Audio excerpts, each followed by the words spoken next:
Александър Томов излезе с доклад за кризата на българската левица, както и с предложения за изход от тази криза.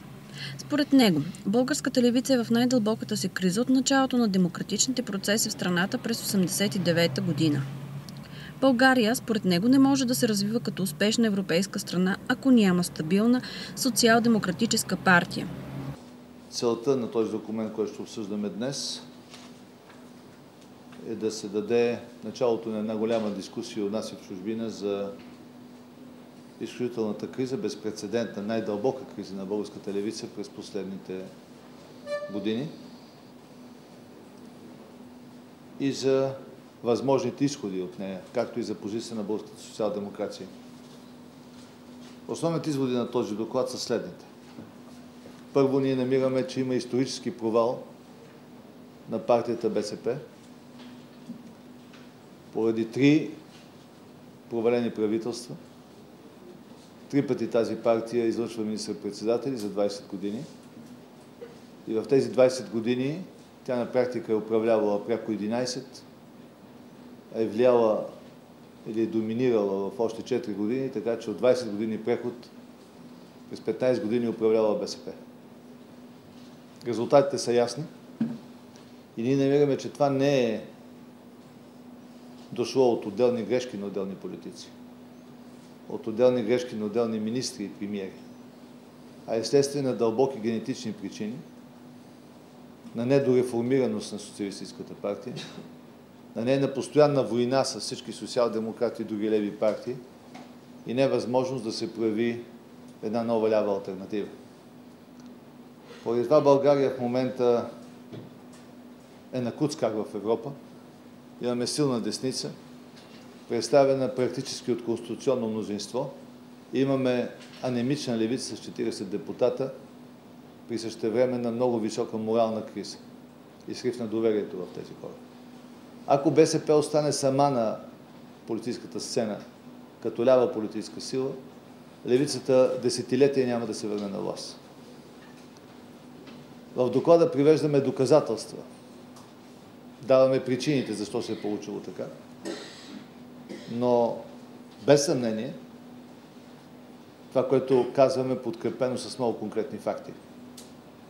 4 фундаментални грешки са направили ръководителите на БСП през годините, които са довели до унищожаването на близо 2/3 от българската икономика. Най-голямата им грешка, според нас, е масовата приватизация от края на 90-те години. На второ место срива на банките, пак е свързано с техни решения непосредствени. И на трето место изключително неприятната за България и драматична кражба, наречена заменки на гори и земи. Загубите са стотици милиони. Стотици милиарди, извинявайте. Загубите са почти над трилион. Ние сме ги оценили точно. От приватизираните 1050 предприятия по линия на масовата приватизация днес работят само 18%. От заменките нашите изследователи, експерти доказаха, че загубите на държавата са над 6 милиарда. Ето ви няколко красноречиви примера, които показват какво се е случило в действителност. Защо БСП преодолява и така наречената партия на левицата БСП? Винаги преодолява тези неща, опитва се и оцелява. По 2 причини. Тъй като БСП не е нормална европейска партия, а олигархична партия или партия от олигархичен тип. Тя успя да трансформира огромните средства, натрупани чрез тези сделки, заменки, приватизации, в много силно присъствие в местната власт, в определени медии, сред социолози и политолози. И в крайна сметка през последните 10 години отново удържа определени позиции във властта. Какъв извод, който правим и който ще обсъждаме днес?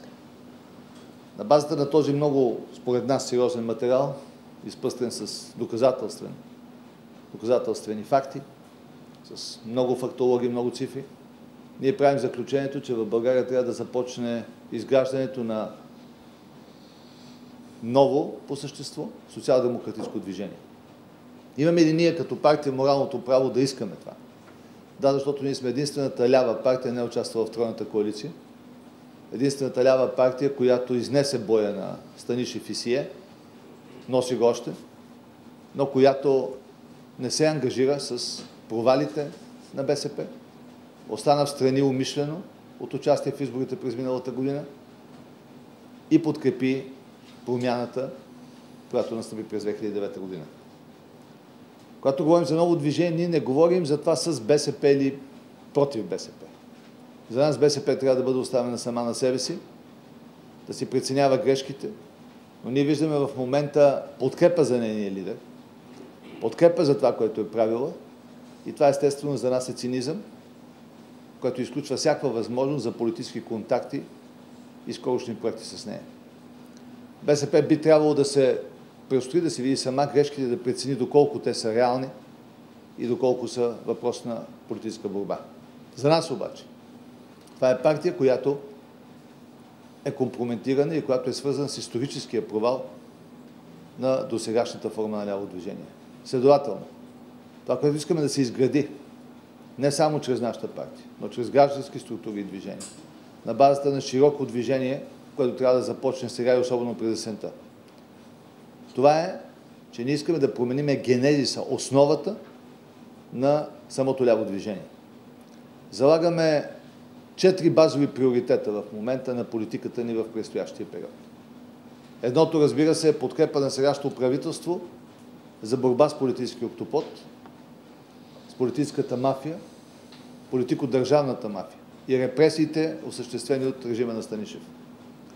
На второ место, това е абсолютно ясна програма за здравеопазването, с която разполагаме и с която искаме да помогнем на реформата в най-тежкия в момента сектор на българската икономика. Подкрепяме изказването на новия министър за това, че трябва да има поне 3 каси, да се премахне монопола на сегашната здравна каса. Искам да напомня, че българската евролевица и нейният юридически правоприемник Българска социал-демокрация са автори на законопроект, който бърше прах в парламента, в който предложихме между 3 и 6 каси още преди 10 години. На второ место, ние се ангажираме отново с един проект, за който сме убедени, че времето го доказа, така наречения проект за минимално почасово заплащане на труда или съвършено нова политика на доходите.